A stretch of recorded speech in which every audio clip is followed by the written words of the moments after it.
સ્વામિનારાયણ હરે આવી ગયો જોની.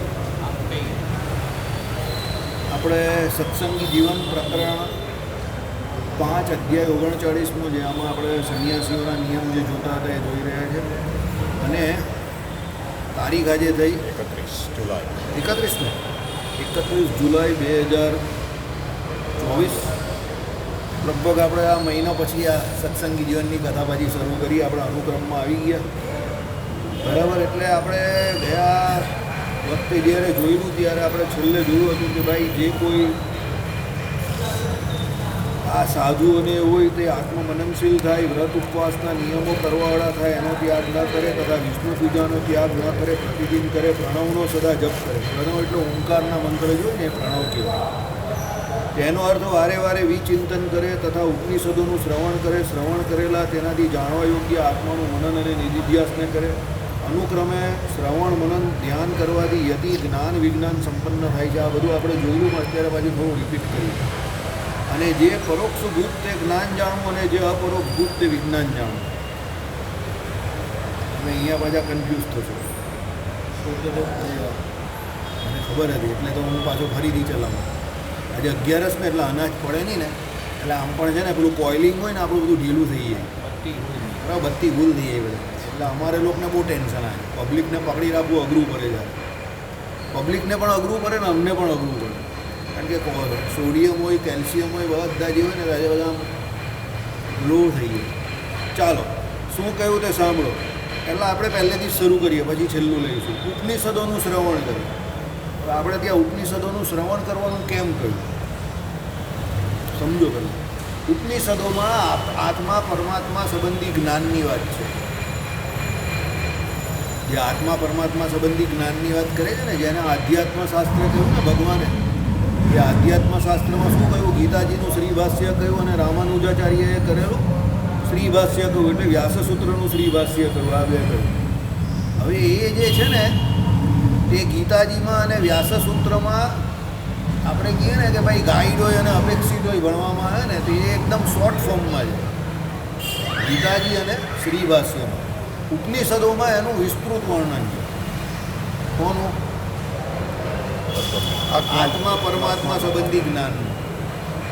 ભાઈ આત્મા વિશે એટલે જીવ જે છે તે આ શરીર જે છે તે હું નથી, એનું વિવેચન જે છે તે મૂળભૂત ઉપનિષદોમાં શરૂ થાય છે.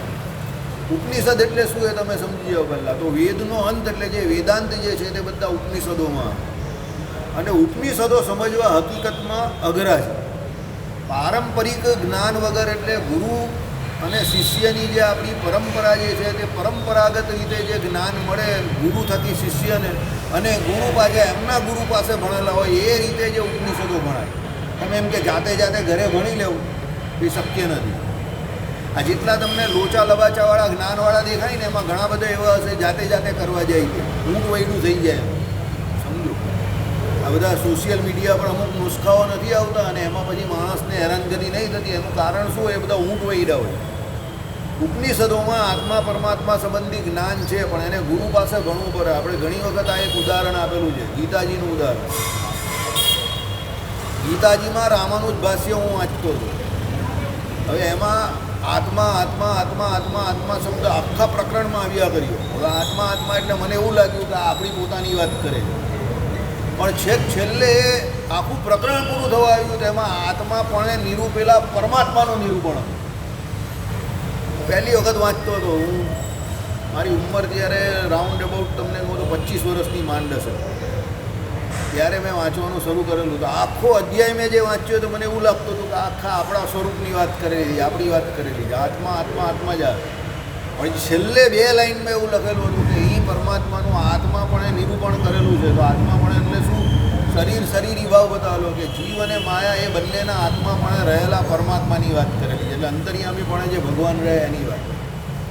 હવે આ તો શું છે કે કેશવ પ્રસાદ દાસજી અને માનનીય રામ સ્વામી પાસે આપણે ભણેલા હતા કે ભાઈ આત્મા પણ પરમાત્માનું નિરૂપણ કરેલું હોય. ધારકપણું, નિયંતાપણું, શેષીપણું, એમ કરીને શરીરનો અર્થ જે કયો છે સિરિયતે તત્સે તત્ શરીરમ એમ કરીને પ્રથમના 64માં વચનામૃતમાં જે શરીરની વ્યાખ્યા કરી કે નાશ પામવું એ જ ફક્ત શરીર નથી, નાશ પામે એ શરીરની વ્યાખ્યા ફક્ત આપણા આ 24 તત્વોનું શરીર બનેલું છે ને એની છે, આ લોકમાં માયાનું શરીર.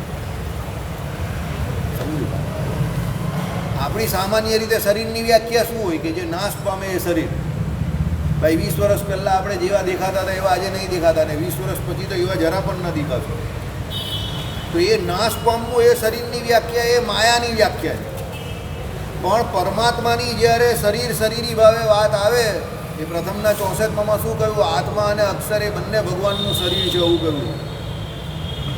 એટલે ભગવાનને ત્યાં ધારકપણે, નિયંતાપણે અને શેષીપણે નિરૂપેલા છે. એટલે ભગવાન જે છે તે નિયંત્રણ કરનારા છે. ભગવાનના નિયંત્રણમાં છે આખું જગત અને જગતમાં રહેલા બધા જીવો. હવે એ ભગવાનના નિયંત્રણમાં જે જીવો અને આ માયા જે છે, એટલે એ પરમાત્મા જે છે તેનું શરીર શું છે? તો જીવ અને માયા છે. અને ભગવાન એના શરીરી છે, એટલે એના કંટ્રોલર છે, એના નિયામક છે. એટલે ત્યાં નિયામક નિયામ્ય ભાવ, શેષી ભાવ, ધારક ધાર્ય ભાવ, આ બધા ભાવો સિદ્ધ થાય. સમજો? એટલે પરમાત્માનું અહીંયા આત્માપણે નિરૂપણ કરેલું છે. હવે એ વચનામૃતમાં ઉપનિષદો, એટલે તમે કે ઉપનિષદો કે ગીતાજીના બધા ટીકાની અંદર બધા ગીતાજીના ઉદાહરણ આપેલા છે. શ્રી ભાષ્યના પણ આપ્યા હશે. તૈત્રીય ઉપનિષદના ઉદાહરણ, ઉપનિષદોના ઉદાહરણ, જે ટીકા લખેલી જ ને પ્રથમના 64માંની ટીકા જોજો, એમાં ઉપનિષદો અને ગીતાજીના ઉદાહરણ છે. એટલે ઉપનિષદોમાં સામાન્ય રીતે આત્મા પરમાત્મા સંબંધી જ્ઞાનની ચર્ચા કરેલી છે. એટલે એને તમે ગુરુ પરંપરાગત જ્ઞાન દ્વારા જ મેળવી શકો. એટલે અહીંયા શું કહ્યું કે જે ત્યાગી થયા છે એને શું કરવાનું છે? ઉપનિષદોનું શ્રવણ કરવાનું છે. શ્રવણ કરેલા તેનાથી જાણવા યોગ્ય આત્માનું મનન અને નિધિધ્યાસનને કરે. ભાઈ શ્રવણ કર્યું પછી કરવાનું શું? શ્રવણ કર્યું એ તો ફક્ત ઇન્દ્રિયોમાં રહેલું જ્ઞાન છે, એનાથી કંઈ સિદ્ધ નહીં થતું. પણ પછી તમે જે શ્રવણ કર્યું આત્મા પરમાત્મા સંબંધી જ્ઞાન, એને તમારે મનન અને એનો નિધિધ્યાસ કરવાનો છે, તો તમને એનો સાક્ષાત્કાર થાય. પછી શું કહ્યું તે સાંભળો. અનુક્રમે શ્રવણ મનન ધ્યાન કરવાથી યતિ જ્ઞાન વિજ્ઞાન સંપન્ન થાય છે. જ્ઞાન અને વિજ્ઞાન બંને કહ્યું એ સંપન્ન થાય છે. શું? અનુક્રમે શ્રવણ મનન ધ્યાન કરવાથી. એટલે પહેલું શ્રવણ કરે, પછી મનન કરે, પછી એ ભગવાનનું ધ્યાન કરે. એટલે યતિ જે હોય તે પહેલાં શું થાય? જ્ઞાન અને વિજ્ઞાને સંપન્ન થાય. હવે એમાં બંનેની વ્યાખ્યા કરી. જે પરોક્ષભૂત તે જ્ઞાન જાણવું અને જે અપરોક્ષભૂત તે વિજ્ઞાન જાણવું. પરોક્ષભૂત એટલે શું છે? જે પ્રત્યક્ષ દેખાતું નથી એ જ્ઞાન છે. શાસ્ત્રોમાં જે અત્યારે આ બધું તમે અત્યારે સાંભળી રહેલા છે તે બધું પરોક્ષભૂત જ્ઞાન છે. કેમ? આ બધું આમાં લખેલું છે, તમને અનુભવમાં આવ્યું નથી. અને જ્યારે તમને અનુભવ સિદ્ધ એ પરમાત્માનું દર્શન થશે એટલે એ કેવું થઈ જશે? અપરોક્ષભૂત વિજ્ઞાન. એટલે એ તમને પ્રત્યક્ષ ભગવાન દેખાયા તે થઈ જશે. એટલે એ વિજ્ઞાન છે. તમારા સાયન્સના સ્ટુડન્ટો એને ખબર પડે. સમજો? તમે જે પુસ્તકોમાંથી ભણો ગ્રેવિટી કે ગ્રેવિટેશનલ ફોર્સ, તો ગ્રેવિટેશનલ ફોર્સ જે તમે ભણો એ શું છે? તે જ્ઞાન છે. જેટલા સિદ્ધાંતો હોય તે બધા જ્ઞાનમાં આવે. અને ગ્રેવિટેશનલ ફોર્સ ઉપરથી જે કોઈ ટેકનોલોજી દ્વારા ઇક્વિપમેન્ટ ઇન્વેન્ટ થાય એ બધું વિજ્ઞાનમાં આવે. કારણ કે એ તમને પ્રત્યક્ષ એનું દર્શન કરાવે છે કે ભાઈ આ ગ્રેવિટેશનલ ફોર્સનું દ્રષ્ટાંત છે એકદમ. ન્યૂટનની લાઇટ કેવી રીતે ઝપકી? એણે પેલું સફરજન હતું તે એપલ હતું તે આમ કરીને ઉછાર્યું ને નીચે ખેંચ્યું એટલે એને ખબર પડી કે પૃથ્વી પર એવો કોઈ ફોર્સ છે જેના દ્વારા જેટલી પણ ઉપરની વસ્તુ જે છે તે બધીને નીચે એના તરફ આકર્ષે છે. બરાબર? આઇઝેક ન્યૂટનને આ પ્રમાણે આઈડિયા આવેલો. હવે એ ગ્રેવિટેશનલ ફોર્સ જે છે એ એણે શોધ્યો એ ટાઈમ પર. એનાથી ઘણી બધી શોધ થઈ આ દુનિયામાં કે પૃથ્વી એના તરફ બધાને આકર્ષે છે, ખેંચે છે. બરાબર? અને પૃથ્વી પર જે વસ્તુઓ અધર રહેલી છે તે પણ બધી ગ્રેવિટેશનલ ફોર્સને કારણે રહેલી છે કે ભાઈ એની જગ્યા પર જ્યાં છે ત્યાં સ્થિર રહી છે. ન હોય તો બધું ધડાધડ નીચે પડી જાય. આઈડિયા આવ્યો? કહેવાનું તાત્પર્ય શું છે કે એની ઉપરથી જેટલા પછી ઇક્વિપમેન્ટ શોધાયા એ વિજ્ઞાન છે. અને ન્યૂટને જે ગ્રેવિટેશનલ ફોર્સ તમને કયો, હવે ગ્રેવિટેશનલ ફોર્સ તો ન્યૂટને કયો નહીં, એ પહેલાં પણ હતો તો ખરો જ ને પૃથ્વી પર. હયાત તો હતો જ. એટલે અહીંયા સમજવાનું શું છે? તમને જે જ્ઞાન થાય છે તે ઓલરેડી આ દુનિયામાં છે જ. તમે નવું કંઈ નહીં કરતા, પણ તમે એને જાણ્યું એટલે એને જ્ઞાન શબ્દથી એનું નિરૂપણ કરવામાં આવ્યું. જ્ઞાન એટલે જાણવું. એ હતું તો ખરું જ, યત વત્તા અર્થ, જેવું છે તેવું. એટલે એ વિષય તો ઓલરેડી અવેલેબલ છે. આત્મા જે છે તે તો દુનિયામાં અનાદિકાળથી છે, પણ તમે એના સ્વરૂપને જાણ્યા એટલે તમે જાણ્યું એટલે તમારા માટે જ્ઞાન થઈ ગયું. એ જ્ઞાન થયું અને પછી તમે એના સાધનો દ્વારા, યોગ દ્વારા ધ્યાનમાં બેઠા અને પછી એ આત્માનું તમે મનન કરો અને પછી ધીરે ધીરે એનો નિધિધ્યાસ કરો કે હું કેવો છું, અજર અમર અછેદ અભેદ તેજસ્વી છું, એમ કરીને તમે એનું ધ્યાન કરો. અને એ બેરાએ આત્માની અંદર તમને મળેલી આ ઘનશ્યામ મહારાજની મૂર્તિ એનું ધ્યાન કરો. એટલે તમને જ્યારે એનો સાક્ષાત્કાર થાય ત્યારે કેવી રીતે થાય? પહેલાં પરમાત્માની મૂર્તિ દેખાય, એ ભેરા તમને તમારા સ્વરૂપનું એટલે આત્માનું પણ દર્શન થાય. આ અપરોક્ષ, પ્રત્યક્ષ એટલે કેમ? અત્યાર સુધી તમે ફક્ત આત્મા અને પરમાત્મા તત્વને પુસ્તકમાંથી કોઈના દ્વારા કે તમે જાતે સાંભળેલું કે વાંચેલું કે જોયું નહીં હતું, ખાલી જોયેલું, અનુભવ નહીં કરેલો. પણ પછી તમે ધ્યાન ભજન ઉપાસના કરી એટલે તમે એનો ડાયરેક્ટ અંદર અનુભવ કર્યો. એટલે અનુભવ કર્યો એ અપરોક્ષ જ્ઞાન એટલે પ્રત્યક્ષ. અપરોક્ષ એટલે પ્રત્યક્ષ. અને જે તમે આમાંથી જાણ્યું એ પરોક્ષ. કારણ કે અત્યારે તમે ખાલી જાણો છો ઇન્દ્રિયો દ્વારા કે અંતઃકરણ દ્વારા. વિરુદ્ધ જ થયો ને, તો આપણે વિરુદ્ધ જ અર્થ કરીએ જ ને. તો અનુભવમાં નથી આવ્યું એ પ્રત્યક્ષ, અરે એ અપ્રત્યક્ષ એટલે પરોક્ષ, અને અનુભવમાં આવ્યું તે પ્રત્યક્ષ. સમજો, પહેલાં અત્યારે આપણે બધાને જે છે તે પરોક્ષ રૂપે જ અત્યારે ખબર છે ને. આપણે બધાને ખબર છે કે ભગવાન આપણી અંદર રહેલા જ, આપણામાંથી કોઈએ જોયા એને પ્રત્યક્ષ? નથી જોયા. કેમ નથી જોયા? કારણ કે આપણે બધા અટકી ગયા. ક્યાંથી અટકી ગયા? પુસ્તકમાં જે કહ્યું એમાંથી અટકી ગયા. દૂધની વાત રોજ કરીએ છીએ કે દૂધની અંદર આટલો ચોખો નાખવાનો, ચારોલી નાખો, એલચી નાખો, ખાંડ નાખો તો દૂધપાક બહુ સરસ તૈયાર થાય, એમ કરીને દૂધપાકની રોજ વાત કરીએ છીએ. એટલે તમને દૂધપાકનું જ્ઞાન છે ખરું, પણ કેવું જ્ઞાન છે? પરોક્ષ જ્ઞાન છે કે દૂધપાક બહુ સરસ લાગે.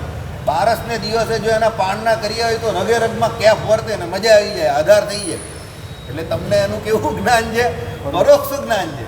પણ પછી કાલે આંટી એમને કહે કે ના, મારે તો આજે તમને દૂધપાકને પૂરી જમાડવા જ છે અને ઠાકોરજીને પણ એ જમાડવા જ છે, ભગવાન એમનો સંકલ્પ સંપૂર્ણ કરે, પૂર્ણ કરે. તો પછી તમને એનું પ્રત્યક્ષ જ્ઞાન કાલે સવારે થઈ જાય કે ભાઈ દૂધપાક હકીકતમાં તમે જમાડો છો તો પ્રત્યક્ષ દૂધપાક ખાવાની મજા જ કે ઓર છે, રગે રગમાં કેફ ઓર છે. હવે જેટલો પ્રત્યક્ષમાં તમને આનંદ આવ્યો એટલો પરોક્ષમાં આનંદ નથી આવ્યો. કારણ કે પરોક્ષમાં તમને જ્ઞાન છે કે દૂધપાક કેવું છે, પણ જ્યાં સુધી એનો અનુભવ નહીં થયો, દૂધપાકની વાત કરવાથી દૂધપાકના સુખનો અનુભવ થાય. એમ પરમાત્માની બને એ વિજ્ઞાન કહેવાય. હા, એ વિજ્ઞાન. દૂધપાક બનેલો તમે આમ અંદર સ્વાહા કરો ને, એ વિજ્ઞાન. અને દૂધપાક વિશે જે થિયોરી એ એનું જ્ઞાન. કે ભાઈ આટલા લીટર દૂધ લેવાનો, એમાં આટલા કવચી ચોખા લેવામાં, એટલી કવચી ચોખા પહેલાં થવા દેવાના, આટલા ઉભરા આવે, પછી અંદર જોવાનું એક ચોખો ચડેલો હોય તો એમાં આટલી ખાંડ નાખવાની, પછી એ ઠંડો પાડવા દેવાનો, પછી અંદર તમે ચારોલી નાખો, એલાયચી નાખો, બરાબર. બહુ માલદાર માણસ હોય તો અંદર જાયફળ નાખે, બદામ નાખે. જોની આને તો મોઢામાં પાણી છૂટી ગયું, 11 તૂટી જાય, બહુ વિચાર નહીં કરે, બરાબર. ને પછી આમ પ્રત્યક્ષ તમને આમ ટાઢો કરીને આપે, જોરદાર ઠાકોરજીને જમાડો ને પછી તમે એની 2 સીપ મારો. હા, એ વિજ્ઞાન થઈ ગયું, ટેકનોલોજી. એટલે principle is converted into technology. Science સ્ટુડન્ટે બધું આ જાણવું જરૂરી છે. પ્રિન્સિપલ જે છે એ કામનો છે, એ કોઈ એકે શોધ્યો, એટલે સિદ્ધાંત કોઈ એકે શોધ્યો એટલે એને ખબર પડી, હતો તો ખરો જ દુનિયામાં. સમજો, દાખલા તરીકે તમારા ઘરમાં કોઈ 15 વર્ષની છોકરી પહેલી વખત દાળ બનાવતા શીખે, સમજો, બહુ સિમ્પલ વાત. તો એ દાળ બનાવતા એ શીખી એટલે એને એ દાળનું જ્ઞાન અત્યારે થયું. તો દુનિયામાં એ પહેલાં દાળ ન હતી, પણ એ બેનને જ્ઞાન આજે થયું. એની મમ્મીએ કહ્યું એને કે આ પ્રમાણે દાળ બને દીકરા, તુવેરની દાળ. પછી એણે એ દાળ જાતે બનાવી. એ શું થયું? એનું વિજ્ઞાન થયું. એણે પ્રત્યક્ષ એ દાળ બનાવીને પછી એના મમ્મી પપ્પાને ચખાડી એટલે કે જો તારી દાળ બહુ સરસ થઈ. એટલે એ એનું પ્રત્યક્ષ જ્ઞાન. એમ આપણે શાસ્ત્રોમાંથી જ્યાં સુધી સાંભળીએ છીએ આ બધું પરમાત્મા વિશે કે આત્મા વિશે, આપણું આ કેવું જ્ઞાન છે? પરોક્ષ જ્ઞાન છે. જે દિવસે આપણે મંડી પડ્યા અને એ પરમાત્માનો સાક્ષાત્કાર થયો, એ ભેળા આપણે આપણા આત્માનો પણ સાક્ષાત્કાર થયો, તો એ શું થઈ ગયું આપણું? અપરોક્ષ એટલે પ્રત્યક્ષ જ્ઞાન થયું. હવે એ પ્રત્યક્ષ જ્ઞાન જ્યારે આપણે થશે, ભગવાનની મૂર્તિ અને આપણા સ્વરૂપનું આપણે દર્શન થશે, ત્યારે તમને મોજા, જેમ દૂધપાક પીવાથી આનંદ આવે ને, એનાથી અનેક ગણો વિશેષ આનંદ આવશે. એ પછી મહારાજનો પેલો ડાયલોગ વચનામૃતનો કે કોઈને સમાધિમાં ઘડી બે ઘડી ક્ષણ માત્ર પણ ભગવાનનું સુખ આવ્યું હોય તેને શું લાગે?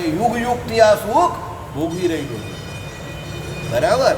એટલે પેલા આપણા ગુજરાતીમાં એક કહેવત છે ને કે એ તો ખાલી વાતના વડા કરે છે. એનો અર્થ શું થયો?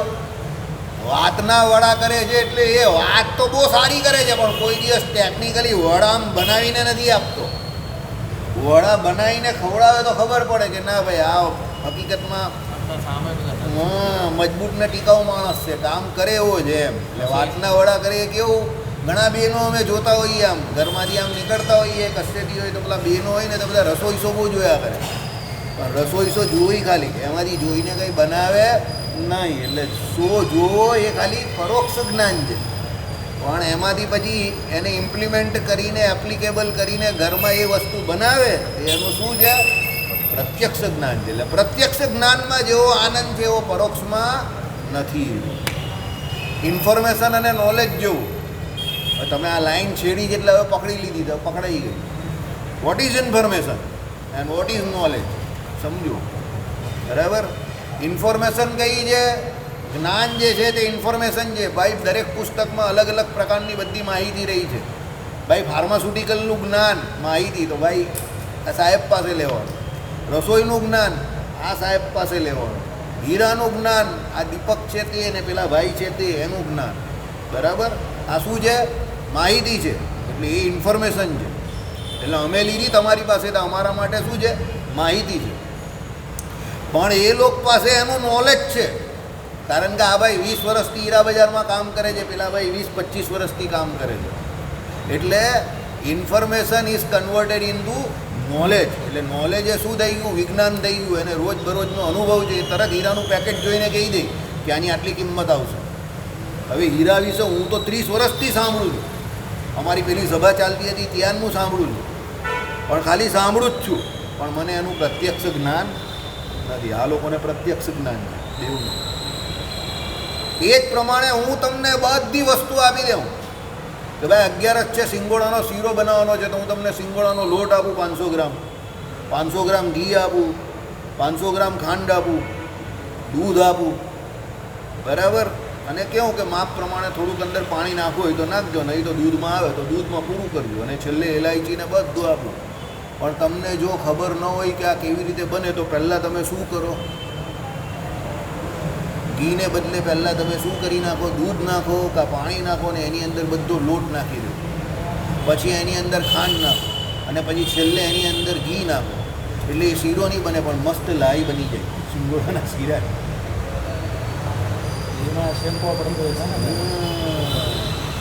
એ તમે એને ઘીમાં શેકો તો જ એ શીરો બને.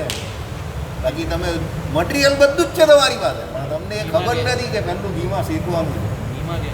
તમારી પાસે વિજ્ઞાન એટલે એ તમને એનું પૂરેપૂરું વિજ્ઞાન નથી ખબર કે ભાઈ એ મટીરિયલ તો બધા અવેલેબલ છે, પણ તમને પહેલાં ખબર હોવી જોઈએ કે પહેલાં 500 ગ્રામ ઘી ધીમી આંચે થવા દેવાનું, પછી એમાં ધડ કરીને પેલો સિંગોડાનો લોટ નાખવાનો, પછી ધીમી આંચે એને હલાવ્યા કરવાનું. થોડોક બ્રાઉનીશ એ થાય એટલે એની અંદર પેલું દૂધ નાખવાનું, ખાંડ નાખવાની ઉમેરીને, અને બધી ખાંડ ઓગળી જાય પછી એને ઉતારવાનો, અને પછી એની અંદર તમે કાજુ દ્રાક્ષ જે કંઈ હોય તે ગાર્નિશિંગ કરવાનો. પછી તમે એ સિંગોડાનો શીરો રંજીતભાઈ આજે બપોરે જે મારો ગયેલો એ મારો ગો તો તમને મજા આવી જાય. તમે કહો વચ્ચે રંજીતભાઈ ક્યાંથી આવી ગઈ? બરાબર? એટલે એવી રીતે હવે સમજ પડી ગઈ. આવું છે આપણી ગાડી ક્યાંથી છે. આ બધા લૌકિક ઉદાહરણ છે. લૌકિક ઉદાહરણ એટલા માટે આપવા પડે કે એ જ્ઞાન જે છે આત્મા અને પરમાત્મા સંબંધી એનો આપણે પ્રત્યક્ષ અનુભવ નથી, અને આ વિષયો આપણા રોજબરોજના અનુભવમાં આવતા નથી. એટલે તમને લૌકિક ઉદાહરણ દ્વારા જ આ સમજાવી શકાય. બરાબર? એટલે શું કહ્યું અહીંયા? આત્માનું મનન નિધિધ્યાસનને કરે. એ કરવાથી શ્રવણ મનન નિધિધ્યાસ એટલે ધ્યાન કરવાથી યતિ જ્ઞાન વિજ્ઞાન સંપન્ન થાય છે. જે પરોક્ષભૂત તે જ્ઞાન જાણવું અને જે અપરોક્ષભૂત તે વિજ્ઞાન જાણવું. દેહાત્મ ભ્રમને લીધે બધોય અનર્થ થાય છે. હવે આ બંનેથી તમને રોકે કોણ? ભાઈ તમને રોકે કોણ છે?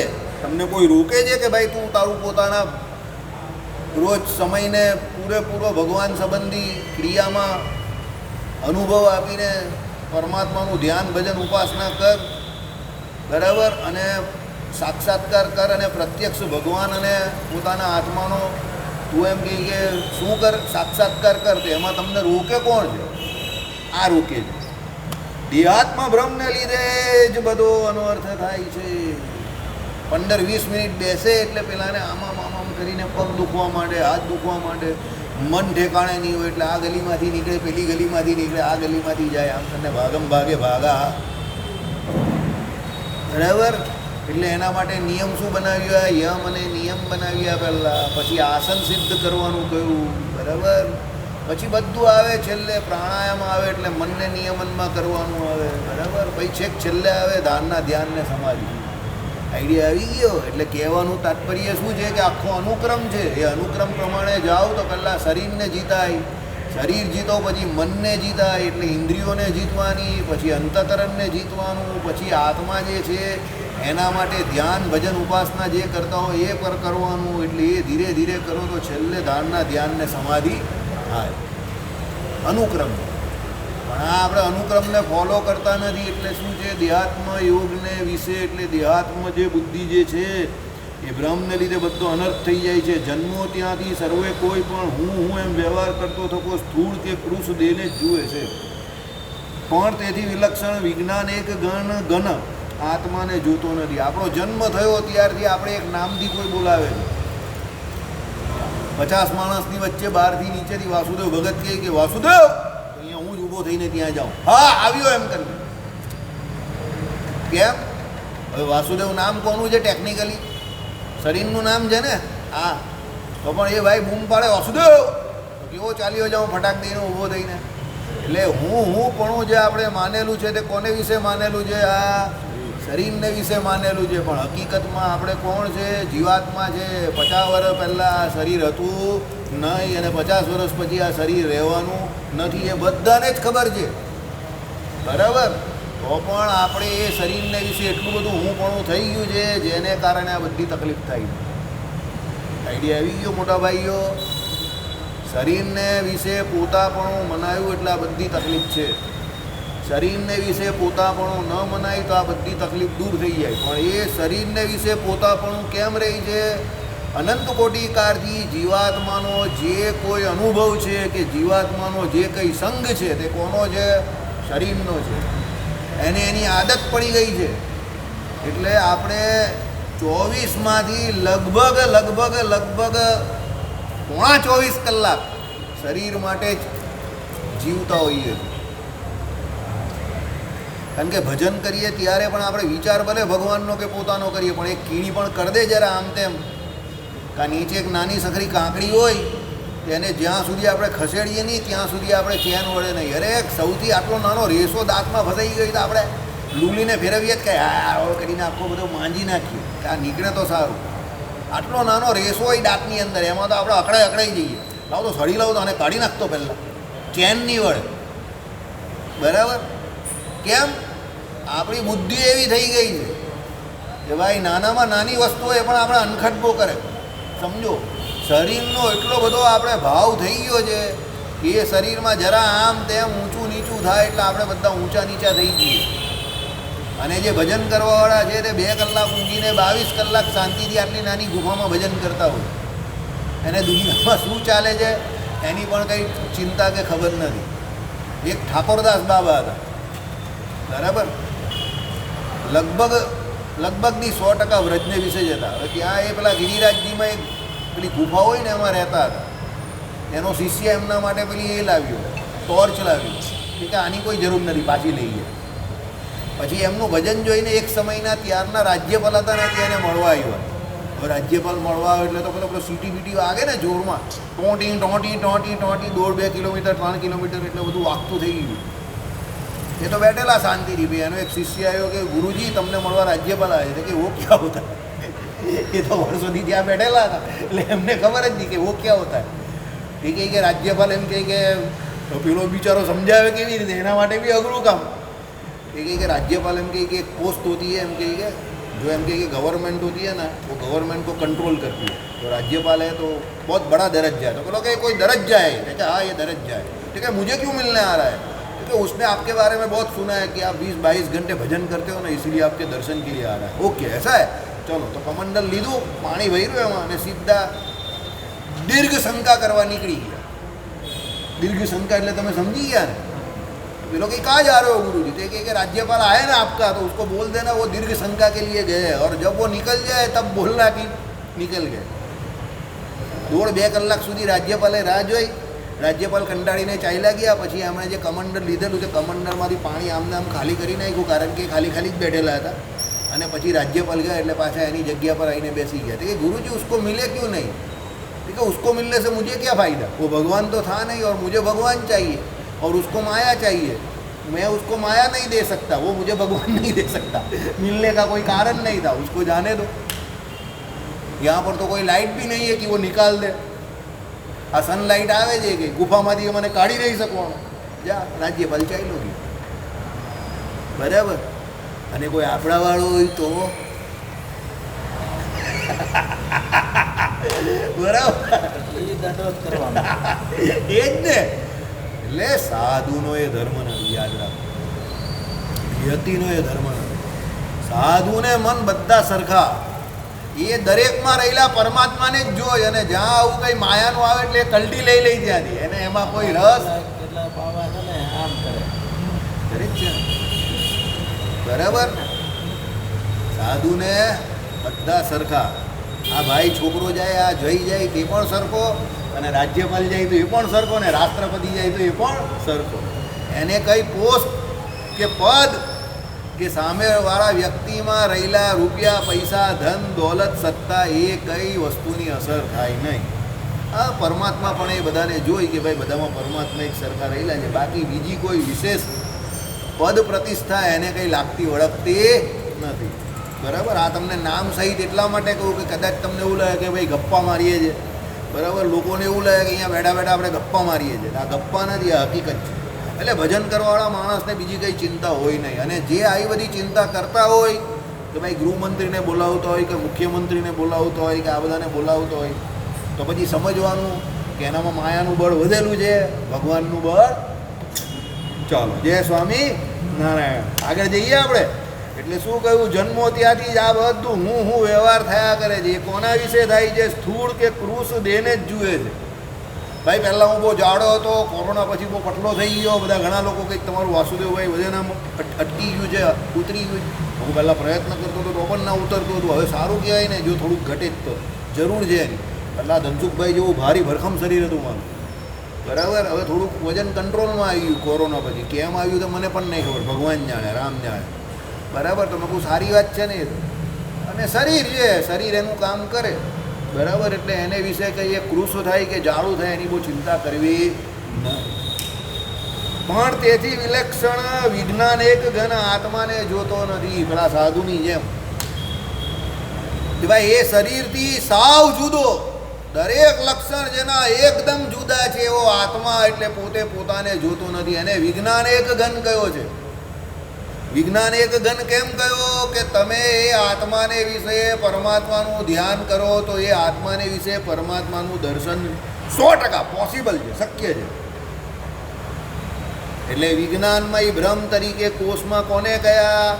પરમાત્માને કયા છે કે ભાઈ એ ભગવાન છે તે વિજ્ઞાનમય ભ્રમ છે. વિજ્ઞાનમય ભ્રમ એટલે શું? વિજ્ઞાન દ્વારા પામી શકાય એવા છે. તો વિજ્ઞાન કયું? તો આપણે હમણાં કહ્યું એ પ્રમાણે ઇન્દ્રિયો અંતકરણને નિયમનમાં લાવીને ધ્યાન ભજન ભગવાનની ઉપાસના કરો તો એ પરમાત્મા કેવા છે? પામી શકાય એવા છે. એટલે આનંદમયથી શરૂ થાય છે. એમ તો પહેલાં અન્નમયથી શરૂ થાય છે અને પછી છેક છેલ્લે વિજ્ઞાનમય બ્રહ્મમાં એ પૂરું થાય છે. એટલે એ પરમાત્માને પ્રાપ્ત કરવા એટલે પ્રાપ્ય તો છે જ, પણ એ પરમાત્માનું પ્રત્યક્ષ દર્શન કરવું આ મનુષ્ય જન્મની સૌથી સારામાં સારી અને એકલી ઉપલબ્ધિ છે. આ વિજ્ઞાનમય બ્રહ્મ એ જરા વિસ્તરણથી સમજાવો. સમજાવીએ. વિજ્ઞાનમય બ્રહ્મ એટલે પરમાત્માને વિજ્ઞાનમય બ્રહ્મ તરીકે કોષમાં કયા છે, એટલે શાસ્ત્રોમાં કયા છે. એટલે કેવી રીતે સમજો? ભગવાન બધે રહેલા જ છે,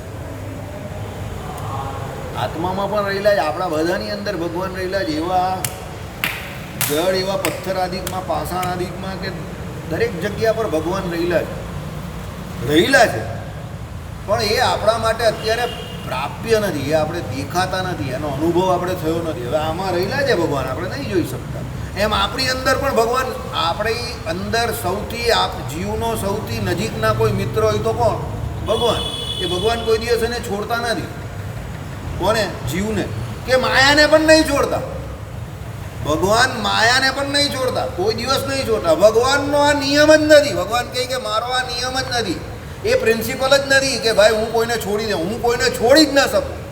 અરે જા પૂતના જેવીને ના છોડતા હોય, પૂતનાનું જે એમ કહે કે એને જે એમ કહે કે ભગવાને પઈ, એટલે એનું જે એમ કહે કે દૂધ ભગવાન પીતા હતા, સમજો, એને આ પ્રાણ ભગવાન જે હરતા હતા, તો પૂતના એવી કંટાળી ગઈ, અકળાઈ ગઈ, કારણ કે એના પ્રાણને ભગવાન ખેંચવા માંડ્યા.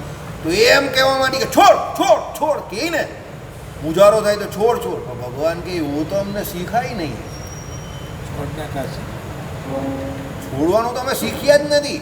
ભગવાને શું કહ્યું? શ્રીજી મહારાજે વચનામૃતમાં સાંભળો, ભૂત અને ભગવાન એક વખત વળગા એ છોડતા નથી. યાદ રાખજો. એ માણસ જેવાનો હોય. હા, માણસ જવા દેવો. તમે માણસનું નામ દીધું ને મને અંદર કંઈ લાલ પીળો થઈ ગયો. માણસ જેટલો ગદ્દાર ને સ્વાર્થી કોઈ નહીં.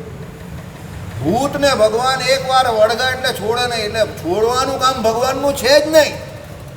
એટલે ભગવાન આપણા માટે અપ્રાપ્ય છે કે આપણે પ્રત્યક્ષ અત્યારે દેખાતા નથી. એમાં ભગવાનનો 0.0000001% પણ વાંક કાઢવો. વાંક કોનો છે? આપણો છે. કેમ? જે ભગવાને આપણે આટલું સરસ મનુષ્ય તન આપ્યું, એટલે શરીર આપ્યું, આ બુદ્ધિ આપી, આ ઇન્દ્રિયો આપ્યા, આ અંતઃકરણ અંદર રહેલું આપ્યું, કેટલી બધી વ્યવસ્થા કરી આપી. આ 24 તત્વના શરીરને ટકાવવા માટે પેલું અન્નમય બ્રહ્મ એટલે પૃથ્વી પર અન્નની વ્યવસ્થા કરી. આનંદમય બ્રહ્મ એટલે આનંદ જે છે એ ભગવાને તમને આપેલો છે. પોતાના સ્વરૂપનો આનંદ જે આત્માને જે છે તે છે, એની જોડે કાયમ માટે રહેલો. અને એ ભગવાન કહે ભાઈ તું વિજ્ઞાનમય બ્રહ્મ એટલે મારું ધ્યાન કરીને મારા દર્શન કર. આટલી બધી ભગવાને આપણી ઉપર કૃપા કરી, પણ તો પણ આપણે જય સ્વામી નારાયણ આ વિજ્ઞાનમય પ્રોસેસ દ્વારા જે પામી શકાય એટલે એને વિજ્ઞાનમય બ્રહ્મ કહ્યું. વિજ્ઞાનનો અર્થ શું થાય? તમે કોઈ પણ વસ્તુ, દાખલા તરીકે તમે આ ક્વોલિટેટિવ એનાલિસિસ કે ક્વોન્ટિટેટિવ એનાલિસિસ કરતા હો, કાં કોઈ સબસ્ટન્સ હોય એને શોધતા હો, તો કેવી રીતે શોધો? એના માટે એક પ્રોસેસ હોય આપણે. એમ પરમાત્માને પામવા માટે શું જોઈએ? પ્રોસેસ કરવી પડે, પદ્ધતિ તમારે ફોલો કરવી પડે. એટલે એ વિજ્ઞાનમય બ્રહ્મ છે તો ખરું જ, પણ એક પદ્ધતિને તમારે ફોલો કરવી પડે. તમારા જીવનમાં એક અનુક્રમ જોઈએ, એક અનુશાસન જોઈએ. અને આપણે આગળ જે વાત કરી યમ નિયમ આસન દ્વારા, પછી છેલ્લે પ્રાણાયામ, પ્રત્યાહાર, ધ્યાન, ધારણા અને સમાધિ. એટલે ધારણા, ધ્યાન અને સમાધિ જે હોય એ તમારે આખો નિયમ ફોલો કરવો પડે. એના માટે એવા કોઈ તમને પ્રખર ગુરુ જોઈએ કે જે તમે નાની નાની જે કંઈ ભૂલ કરતા હો ટોકતા રહે. વિજ્ઞાનમય ભ્રમ એમને એમ સિદ્ધ નહીં થતું મોટાભાઈ, એ ટોકતા રહે નહીં, આમ નહીં, આમ નહીં, આમ નહીં, આમ નહીં. એટલે ભગવાન શ્રી હરિ 1 વર્ષ માટે ગોપાળ યોગી પાસે ગયા હતા. પણ ભગવાનને કંઈ જરૂર નથી. એકચ્યુઅલી તો એ ગોપાળ યોગીનું કલ્યાણ કરવા જ ગયેલા, કારણ કે ગોપાળ યોગી બીજા બધા કેટલા લોકોને યોગ શીખવાડીને ભગવાનના સાક્ષાત્કાર સુધી પહોંચાડતા હતા. તો ભગવાન કહે કે આ કેટલા જીવને મારા સાક્ષાત્કાર સુધી પહોંચાડે છે, તો પ્રત્યક્ષ એની પાસે હું પહોંચીને એને પ્રત્યક્ષ દર્શન ના આપું. એટલે એમનો દાખલો જોઈને જ ભગવાને એ કામ કરેલું ને ભગવાને એમના અગ્નિ સંસ્કાર સુદ્ધા કરેલા. વિજ્ઞાનમય બ્રહ્મનું જો પરફેક્ટ એક્ઝામ્પલ હોય ને, ભગવાને કોઈનો અગ્નિ સંસ્કાર નથી કર્યો એની જિંદગીનો. આ પરફેક્ટ એક્ઝામ્પલ કયું? વિજ્ઞાનમય બ્રહ્મનું, ગોપાળ યોગી. એના પિતાશ્રીનો પણ મોટા ભાઈએ કર્યો. કેવી રીતે પરફેક્ટ એક્ઝામ્પલ? એમણે જંગલમાં એક પ્રકારની સ્કૂલ ચાલુ કરેલી આપણી ભાષામાં, ગોપાળ યોગી. કઈ સ્કૂલ? પરમાત્મા પ્રાપ્તિની સ્કૂલ, કે યોગ દ્વારા ભગવત સાક્ષાત્કાર થાય એમ. એની સ્કૂલ ચાલુ કરેલી, one type of school you can say અત્યારની ભાષામાં. તો જ ભગવાન એમને શોધતા ગયા ને ગોપાળ યોગીને, સમજો. એટલે વિજ્ઞાનમય બ્રહ્મ કેવી રીતે પ્રાપ્ત થાય, એ પ્રાપ્ય તો છે જ, પણ એ પ્રાપ્ત કેવી રીતે થાય એ કોણ શીખવાડતું હતું? ગોપાળ યોગી. એટલે ભગવાને એમને ગુરુ બનાવ્યા, સમજો, યોગ માટે. અને પછી છેલ્લે ગોપાળ યોગીએ ભગવાનની સ્તુતિ કરી છેલ્લે, કે ભાઈ તમે તો કથન માત્ર મને ગુરુ બનાવેલો છે યોગ માટે, પણ તમે તો સહજાનંદ ગુરુ ભજે સદા, સર્વ ગુરુઓના ગુરુ છો. અને તમે વાસ્તવિકતામાં અહીંયા મને મારું કલ્યાણ કરવા માટે, મને પ્રત્યક્ષ દર્શન કરવા માટે આવેલા છો એમ કરીને એમને પગે લાગ્યા. અને છેલ્લે એમણે દેહ છોડ્યો. એ ભગવાને એમનો અગ્નિ સંસ્કાર કર્યો અને ત્યાંથી નીકળ્યા. ભગવાન વન વિચરણમાં બહુ ઓછી જગ્યા પર આટલો મોટો સમય રોકાયા છે. આ મેક્સિમમ અહીંયા ગોપાળ યોગી પાસે જે 10 મહિના જગન્નાથપુરી બે વધારે કર્યું. સમજી ગયા કેમ? પેલા વ્યક્તિનો દાખલો જેવો. અને for the people, by the people, of the people જેવું હતું ગોપાળ યોગી. એ પાછું મારે તમને સમજાવવું પડશે. એટલે એ જે યોગ કરાવતા હતા એ બીજા લોકોને કરાવતા હતા, સમજો. એમાં એમનો પોતાનો કોઈ સ્વાર્થ નહીં હતો કે ભાઈ તે જગ્યા પર જે કોઈ તપસ્વીઓ કે યતિઓ કે સંન્યાસ્તાશ્રમીઓ આવે અને એને યોગ શીખવો હોય તો એ બધાને ફ્રી ઓફ ચાર્જ શીખવાડતા. પ્રોફેશનલ નહીં કે ભાઈ દુકાન ખોલે બેસી ગયા અને 4,000 કરોડની કે 20,000 કરોડની દુકાન કરી નાખી, એવું નહીં. એવું યોગ નહીં. ભગવત પ્રાપ્તિ કરાવે એવું યોગ, સમજ્યા? પછી આપણે આસન શીખવાડે, પછી છેલ્લે કહી કે इसके साथ इसका च्यवनप्राश खाने का, इसके साथ ये जड़ी बूटी खाने की, ये हमारे सब स्टोर पे अवेलेबल है, हम करने बोतल મૂકી દે આમ કરીને. અરે ભાઈ બોટલ મૂકે તું યાર, એ તો પ્રોફેશનલ યોગ છે. ગોપાળ યોગી પ્રોફેશનલ યોગી નહીં હતા. પ્રોફેશનલ હતા પણ કયા યોગમાં હતા? કે ભગવત સાક્ષાત્કાર થાય એમાં પ્રોફેશનલ હતા. એમને પોતાને કોઈની પાસે કંઈ લેવું નહીં હતું. જો એમને માયાનું એવું કંઈ હોય તો ભગવાન એની પાસે જાય જ નહીં ને. તમે વન વિચરણમાં જો ભગવાન કોની પાસે ગયા? જેટલા ભગવાનને શોધતા હતા એની પાસે જ ગયા. એટલે એક વસ્તુ યાદ રાખજો. એક બહુ મોટો ફિલોસોફર બોલી ગયેલો, એક બહુ મોટી વાત, વિદ્વાન માણસ હતો અને એની વાત મને ગળે ઉતરી ગઈ. તમને એ જ વસ્તુ મળે છે જે તમે શોધો છો. યાદ રાખજો, તમને જીવનમાં એ જ વસ્તુ મળે જે તમે શોધો છો. તમે જે નથી શોધતા એ તમને મળતું જ નથી. તમે માયાને શોધો, માયા મળે. ભગવાનને શોધો, ભગવાન મળે. સારા અને સાચા સાધુને શોધો, સારા અને સાચા સાધુ મળે. કેમ? તમે જેને શોધો છો એ તમારી અંદર રહેલા પરમાત્મા અંતર્યામી પણ જાણે જ છે. એ તમારાથી જુદા નથી. એ જાણે જ છે કે આ મોટાભાઈ આને શોધી રહેલા છે. એટલે મોટાભાઈના મોટાભાઈ કોણ? બડા ચેતન ભગવાન. એ તમને બરાબર એમાં પછી પ્રેરક બને અને બરાબર તમને ત્યાં જ્યાં પહોંચવાનું હોય ત્યાં પહોંચાડી દે. બરાબર? એટલે મેં જીસે ઢૂંઢતા હું ઉસે પાતા હું. બરાબર? એટલે હંમેશા આ વિજ્ઞાનમય બ્રહ્મ જે છે તે જાણવા જેવું છે. અને ભગવાને શિક્ષાપત્રીમાં શું લખ્યું? બ્રહ્મ વિદ્યા ભણવી, બ્રહ્મ વિદ્યાનું દાન કરવું, અને બ્રહ્મ વિદ્યા જેવી મોટી બીજી કોઈ વિદ્યા નથી. એ બ્રહ્મ વિદ્યા કઈ? આ ભગવાનને પરમાત્માનો, એટલે ભગવાનનો કે પરમાત્માનો જે સાક્ષાત્કાર કરાવે એ જ બ્રહ્મ વિદ્યા. જે ભગવાનનો સાક્ષાત્કાર કરાવે એ બ્રહ્મ વિદ્યા. બરાબર? ચાલો, ઓકે. એટલે શું કહ્યું? વિજ્ઞાન એક ગણ આત્માને જોતો નથી, એટલે આપણે આપણી જાતને જાણતા નથી. આમાં ઘણું બધું થઈ શકે એવું છે. વળી આ આત્મા ચક્ષુષથી ગ્રહણ કરી શકાતો નથી, કિંતુ સુસંસ્કૃત મનથી જ ગ્રહણ થાય છે. આપણે આગળ ચલવું હતું બધું, પણ આ બાજુ ચલાવીએ અત્યારે, મજા આવે એવું છે. ચક્ષુષથી એટલે આંખથી નહીં દેખાતો તમને તમારો આત્મા, સમજો ભાઈ. હવે આંખ, તમે કહ્યું મારો આત્મા અહીંયા છે તો મને કઈ રીતે દેખાયા? અરે પણ હું તમારા આત્માને નહીં જોઈ શકતો. મારી આંખ તો તમારી સામે છે ને, નહીં જોઈ શકતો. તમારામાંથી કોઈ મારા આત્માને ન જોઈ શકે કે હું તમારામાંથી કોઈના આત્માને ન જોઈ શકું. ભલે આપણે બધા સામે બેઠેલા છે એકબીજાને. બાકી સામાન્ય રીતે શું થાય? કે તમે એક વિઝિબલ ડિસ્ટન્સ પર બેઠા હોવ તો સામેવાળાને પૂરેપૂરો જોઈ શકું. ભાઈ સાહેબને તો હું પૂરેપૂરા જોઈ શકું છું, પેલા વિમલને પણ જોઈ શકું છું, પેલા ભાઈ આવ્યા એને પણ જોઈ શકું છું, આરામથી જોઈ શકું છું. અરવિંદભાઈ મોઢા પર આંગળી રાખીને બેઠા છે એ પણ મને જોઈ શકું છું. કેમ? આંખે કરીને આ બધું દેખાય, પણ તમારામાંથી કોઈના પણ આત્માને હું અંદર રહેલા જોઈ શકતો નથી. અને તમે મારા આત્માને નહીં જોઈ શકતા. અને આનાથી વધારે એક મસ્ત વાત કહીને 11માં કોઈને કહેતા નહીં. તમે તમારા આત્માને નહીં જોઈ શકતા અને હું પણ મારા આત્માને નહીં જોઈ શકતો.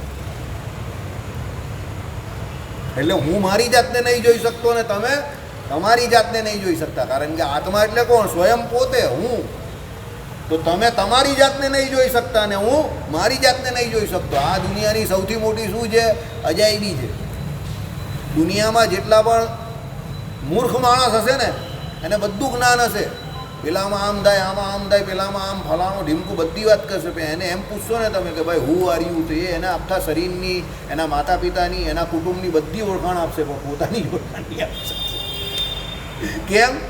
આપણે આઈડેન્ટિટીના નામ પર કે ઓળખાણના નામ પર કોની ઓળખાણ આપી અત્યાર સુધી?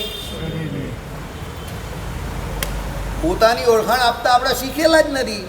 આપણે એવું શીખવાડવામાં નથી આવ્યું. એટલે આ બધા પ્રોબ્લેમ થાય. એટલે ચાક્ષુષ નથી, એટલે આત્મા આંખથી કે ઇન્દ્રિયોથી પામી શકાય એવું કોઈ તત્વ નથી. એટલે તો આપણે પહેલાં જ વાત કરી.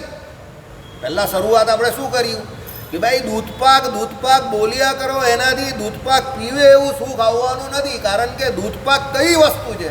એ ગ્રહણ કરવાની વસ્તુ છે. જીભમાં જાય, પેટમાં પહોંચે, પછી તમને એનો આનંદ આવે.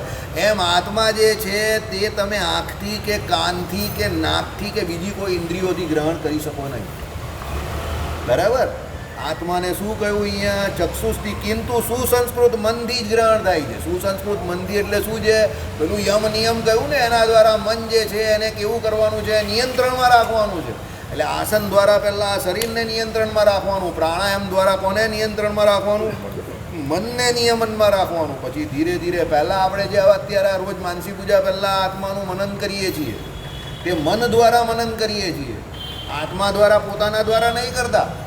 એ મન દ્વારા તમે એનું મનન કરો છો કે ભાઈ અજર છે, અમર છે, અછેદ્ય છે, અભેદ્ય છે. બરાબર? અણુસર્ગો સૂક્ષ્મ છે, નખથી શિખા પર્યંત આખા શરીરને વિશે રહેલો છે, હૃદયને વિશે રહ્યો છે, સ્વયં પ્રકાશ છે, તેજસ્વી છે. બરાબર? આ બધો તમે જે સંકલ્પ કરો છો, મનનું મનન કરો છો, તે મન દ્વારા કરો છો, તમારા પોતાના દ્વારા. એટલે આત્મા દ્વારા નહીં કરતા. આત્મામાં તો તમને પોતાનો સાક્ષાત્કાર થશે કે હું આવો છું. અત્યારે નથી થયો. અત્યારે તમે ફક્ત પુસ્તકોમાંથી વાંચેલું કે સાંભળેલું એવું મનન કરો, સમજો. પછી જ્યારે તમે શાંતિથી બેસશો કોઈ કાળમાં અને પછી એનું મનન કરતાં કરતાં કરતાં કરતાં તમને એ આત્માના પોતાના સ્વરૂપનું જ્ઞાન પ્રત્યક્ષ એ આત્મા દેખાશે. પણ જ્યાં સુધી મૂર્તિનું અનુસંધાન ન હોય ત્યાં સુધી પ્રત્યક્ષ એ આત્માનું પણ તમને દર્શન થવાનું નથી. કારણ કે ભગવાને શું કહ્યું? મૂર્તિના અનુસંધાન વિના પોતાના સ્વરૂપને જોવું ઇમ્પોસિબલ છે. એટલે ભગવાનની મૂર્તિનું ધ્યાન કરવાનું છે આત્માને વિશે. એટલે એ ભગવાનનો સાક્ષાત્કાર થાય તે વેળા તમને તમારો પણ સાક્ષાત્કાર, એટલે આત્માનો સાક્ષાત્કાર થઈ જશે. બરાબર? એટલે શું કહ્યું? સુસંસ્કૃત મનથી ગ્રહણ થાય. તો દેહ આત્માના પૃથક ભાવને સાંખ્યથી જુએ, સાંખ્ય શાસ્ત્રથી જુએ. પાછું આવ્યું ને અહીંયા સાંખ્ય શાસ્ત્ર. અહીંયાથી જ આપણે પેલું ચાલુ કરેલું સાંખ્ય શાસ્ત્રવાળું. બધા સાંખ્ય શાસ્ત્રના આપણે વચનામૃત ચલવા, ઓલમોસ્ટ 4 કે 5 ચલવા. ભાઈ એ દેહ અને આત્મા બંને જુદા છે. કેવી રીતે જુદા છે? આમ તો 24 તત્વો ભેળા સાંખ્ય શાસ્ત્રે જીવ અને ઈશ્વરને ગણેલા છે. પણ એ 24 તત્વો મૂળભૂત કેવા છે? જીવ ઈશ્વરથી જુદા છે, એટલે આત્માથી જુદા છે. કેમ? એ 24 તત્વના પ્રકાશકપણે કોણ છે?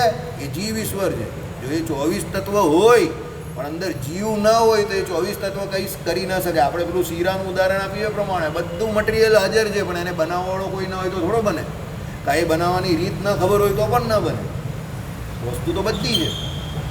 બરાબર?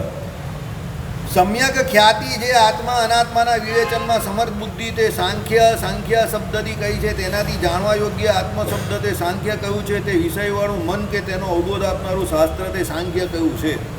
તેનાથી દેહ આત્માને પૃથક જુએ. અસ્તદા બ્રહ્મચર્ય વ્રતને પારતો થકો, એટલે અસ્ત પ્રકારે બ્રહ્મચર્ય વ્રતને પારતો થકો ઉપસ્થ વેગને જીતે અને રસના વેગને વિશેષપણે જીતે.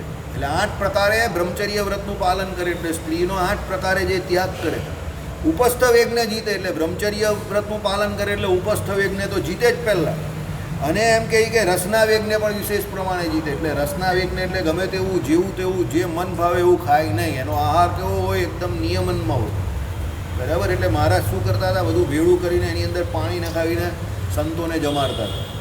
બરાબર. તો જ એમ કહે કે એ આત્મા પરમાત્મા સંબંધી માર્ગમાં આગળ વધી શકે. બરાબર. એટલે વિશેષપણે એને જીતવાના કયા છે, ઇન્દ્રિયોને અને રસના ઇન્દ્રિયને ખાસ કરીને. બરાબર. દેહ થકી વિલક્ષણ એવા પણ આત્માને દેહ યોગને લીધે ઔપાધિક બંધને અને આત્યંતિક દેહ નિવૃત્તિ થતા મોક્ષને જ્ઞાન નિષ્ઠા જે તત્વ જ્ઞાનેકાંત બુદ્ધિ તેણે કરીને જુએ. બંધમાં પ્રધાન હેતુ ઇન્દ્રિયોનો વિક્ષેપ છે અને તેનો જે સંયમ તે જ મોક્ષમાં પ્રધાન હેતુ છે. આ બધું સાંખ્યશાસ્ત્રનું જ્ઞાન છે. ભાઈ બંધન કરનારા કોણ છે, તો ઇન્દ્રિયો અંતઃકરણ છે. એટલે બંધમાં એટલે અહીંયા બંધનમાં જે મુખ્ય હેતુ કોણ છે, તો ઇન્દ્રિયો છે. એટલે ઇન્દ્રિયો નિયમમાં નહીં હોય તો એ બંધનમાં પડે. અને મોક્ષમાં શું છે, તો ઇન્દ્રિય નિગ્રહ. એટલે શું કહ્યું અહીંયા કે ભાઈ જે સંયમ તે જ મોક્ષમાં પ્રધાન હેતુ છે. એટલે ઇન્દ્રિયોનો જે નિયમન કરવું, સંયમ કરવું તે મોક્ષમાં પ્રધાન પણ છે.